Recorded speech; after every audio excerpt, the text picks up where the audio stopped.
Hi, my name is Raine, and thank you for clicking on this video. I read some amazing books this month, like frankly, knocked it out of the ballpark, and I am so excited to share with you. So without further ado, let's get into it. First book I'm going over is The Unhoneymooners by Christina Lauren. Oh my goodness, this book was so good. Here is the premise. Olive Torres is like continually unlucky. Like so unlucky, she gets struck by lightning. You think I'm joking? No. And so her world is blown away when she becomes lucky and actually gets a free honeymoon trip because her sister who is getting married gets sick. As a matter of fact, the entire wedding party gets sick. It's only her and Ethan standing. Okay, but here's the catch. Ethan is like her arch nemesis, but he's like, hey, listen, no way I'm turning down a 10-day vacation to Maui. So, you know, you can stay here, but I'm going. And she's like, you know what? I'm never lucky. I'm going too. And so you have these two people who hate each other going on this trip. And like you kind of get why they hate each other because he seems like an entire jerk face, like so bad. Like they do not fit, except they actually do. Fun fact, they actually do.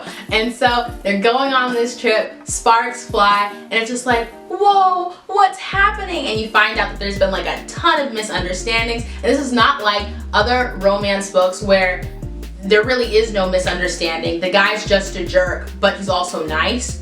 No, this guy is actually nice. He is not the jerk face that, you know, he seems to be. It's just a misunderstanding, and it's a misunderstanding that happens because of like bad underlying reasons that you find out later, because yes, this book actually has a plot. Honestly, so good, so good. I give it 5 stars. And fun fact, I didn't actually know that Christina Lauren wrote Josh and Hazel's Guide to Not Dating, and that's like one of my favorite romance books. Like, honestly guys, that's one of my favorite romance books. And if I had known that she was the same author like of this book, Unhoneymooners, I would have read it so long ago because people were just going crazy over this book, and I was like, I'll read it when I get to it. And now I know. Now I know why they were going crazy. And now I know that if she writes something again, I'm gonna go crazy too. Now, before I go on to the next book, let me tell you why this one was so spectacular. It was the characterization.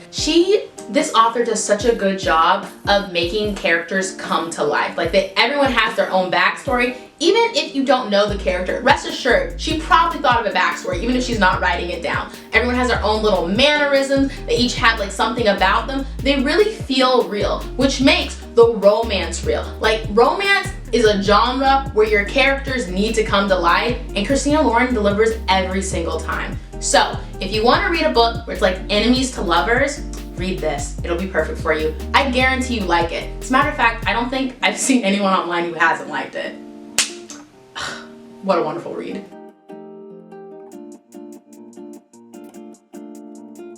The next book I'm rating is In the Other Lands. It's by Sarah Brennan, and it is so good. Guys, this is like the best book. This is the best coming of age story I have read, period. Okay, let me tell you what it's about first. There is this boy named Elliot. He is 13 years old, and he's taken out to this field in the middle of nowhere, and he sees this wall that no one else can see. And his teacher looks at him and he's like, you can see it? That means you can go over there. And on the other side of this wall is another land that has mermaids and harpies and elves and all different types of creatures, like a total fantasy. And Elliot's like, should I leave behind everything I've ever known to go over there? He doesn't really think that. He just goes because he hates it. He's like, I have no friends. This place is awful. Yeah, you know what? I'll go to the place with mermaids. I love mermaids. And so you get to see him go off into this fantasy land. And the best part about this coming of age story is that it's over the span of 4 years. So you follow him from 13 to 17, and you really see his growth as a person. And honestly, I feel like the best part of this was the characterization, because like, I have no friends, no one likes me. And honestly, you could see it. Yeah, he was kind of mean and snarky and terrible, but like in a really, really funny way. Like Sherlock Holmes, if you know when you're watching Sherlock Holmes and he treats everyone kind of like trash, not intentionally, but you know, it happens. Don't talk out loud, you lower the IQ of the whole street. And you're like, ugh, wouldn't want to be friends with that guy, but you love watching it. Same thing here. You're gonna love reading it. And you end up really feeling for him, and you like know like why he's like this and why he has all these defenses. And it's really interesting seeing him try to find himself and seeing him like, you know, go through all the issues that he has in his life and become his own person. And there's like really great romance in this book. Guys, top level stuff. And when I read this book, it just stayed with me. It stayed with me in a way where I didn't read another book for like days. I just like, I can't do it. I don't want to. I just want to soak in this feeling. And I was so curious. I looked up the author and the book, so I was like, how did this escape my notice? And I figured out how. Okay, so this book actually started out as a short story that was published like bit by bit by bit. And you know, the author had no plans of making it into a book until all these like really notable authors like Holly Black were like, whoa, when are you gonna make this into a book? And she's like, haha, you're so funny, this is a short story. And they're like, we've never heard any short stories over 100,000 words. Ridiculous. And so they actually, all these like famous authors helped her make this into a book when it was originally a short story. And that's how we have this amazing gem right here. And then she ended up going with like a smaller publisher, so that might be why you haven't heard of this treasure. But let me assure you, it is absolute treasure. Oh my goodness, it's like the best book I've read in years, guys. I mean, this is my perfect book. And as a matter of fact, I bought it yesterday because for some reason on Amazon, it's $2.99 Kindle version. So you should go buy it too. You should just go buy it and you should read it right now. I'm giving this book 10 out of 5 stars. I know that mathematically that is not correct, but in my heart, that is the score. This book, it had everything. It had everything. It had characters. It had dialogue. It had setting. It had plot. It had everything. Guys, I can't put the book into words, so you just have to go and read it for yourself.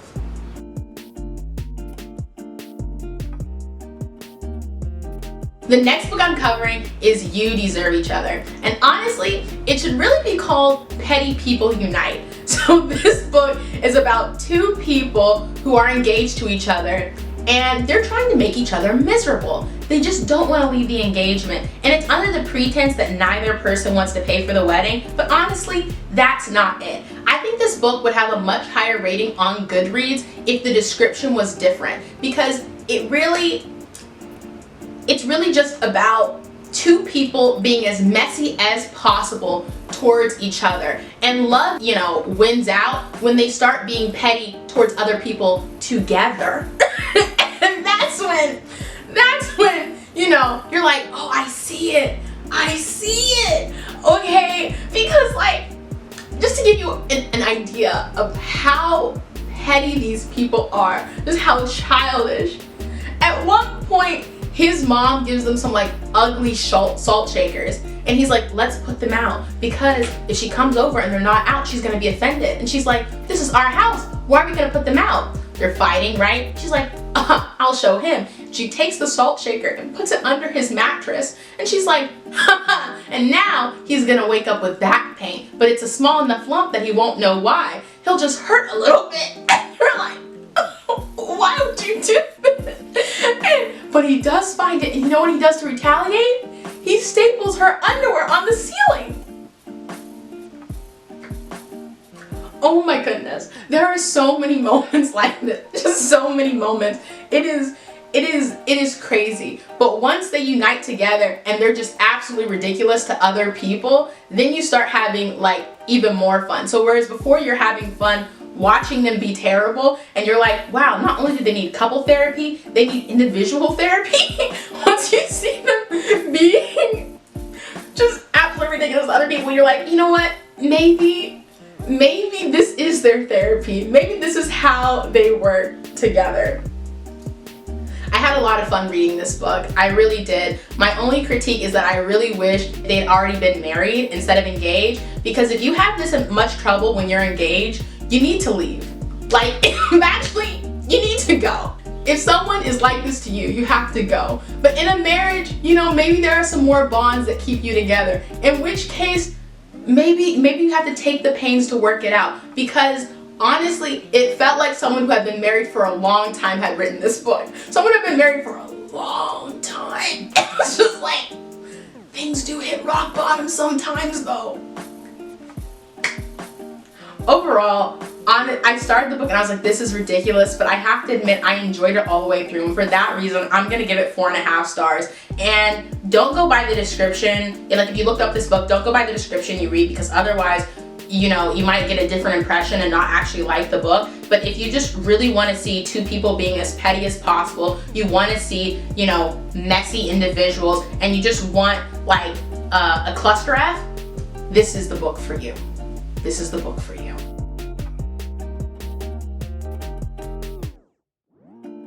The next book I'm going over is Wicked Fox. This book was nothing special. It is about a girl who is a gumiho, and that is a 9-tailed fox, and she needs to feed on the energy of men to survive, and she ends up killing a lot of people, but they're bad people, so it's kind of okay. Anyway, one day in the woods, there's this guy named Ji-hoon, no idea if I'm saying that right, and she ends up saving him, but in the process she loses her fox speed, which is like her soul that helps her live, and that is really bad. And so they go on this adventure together to kind of help her restore her fox speed, and in the meantime they're falling in love, and it has like a lot of Asian fantasy, you know, really good in that aspect. And for that reason I feel bad for my rating, because I'm just gonna give it 3 stars. And it's not a bad book. Guys, it is not a bad book. It's solid. If someone gave you this book and you read it, you would not complain, but nor would you praise it.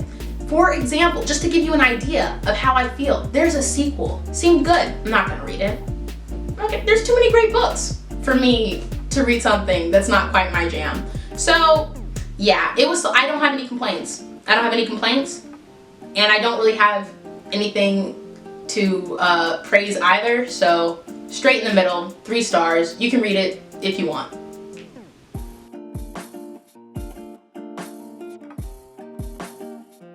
Finally, we're talking about the last 2 books of this video. This is a duology that I read in 2 days, 1 day for each book. So the first book is Daughter of the Pirate King, and the second book is Daughter of the Siren Queen. And so this is a pirate story. I don't know, I have mixed feelings about pirate stories, because sometimes the pace is off, because you know what happens when you're on sea? You just sail for like a really long time. It's kind of boring, but not the case with this book. So if that's something that you're worried about, no. This book had really great pacing, and it was like, you can tell it had great pacing because the author could have tried to go for a 3rd book and instead didn't. Cut it off at 2. In the first book, we follow this female pirate named Alosa. She allows herself to be captured by this infamous pirate crew, also that she can search their ship in search of a legendary map piece that leads to an even more legendary treasure, and she needs to give this map piece to her father, the Pirate King, and if she doesn't deliver, ooh, he gonna be mad. And so all the while you feel like this pressure, because she really needs to find this piece of the map, and she's searching the ship and she just cannot find it. And all the while she's being interrogated by this, like, you know, kind of fierce but really good looking pirate named Raine. And Raine is no dummy, right? And he's questioning her. He can kind of smell that something is up, and that adds even more pressure to the story, which is why you keep on turning the pages. But mostly, you're turning the pages because of the rapport between these 2 characters. The romance in this book is even more solid than the plot, and the plot was already very solid. You should read this book if you're a fan of romance, if you're a fan of adventure, and if you really appreciate world building. I mean, they visit a bunch of different islands. You have this entire, what do you call it, history, society, like all the elements that you need to really delve into a story. It's all there.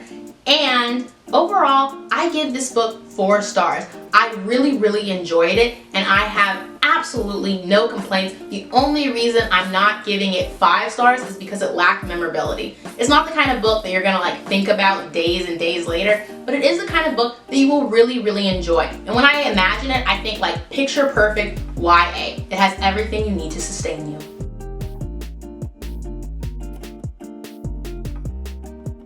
This book is also a duology, so when we talk about the second book, Daughter of the Siren Queen, at this point she finds out a secret about her father, the Pirate King, which leads her to go and search for the legendary treasure herself. And now there's like a lot of danger because the Pirate King, her father, is actually chasing her, and she's like in this kind of competition.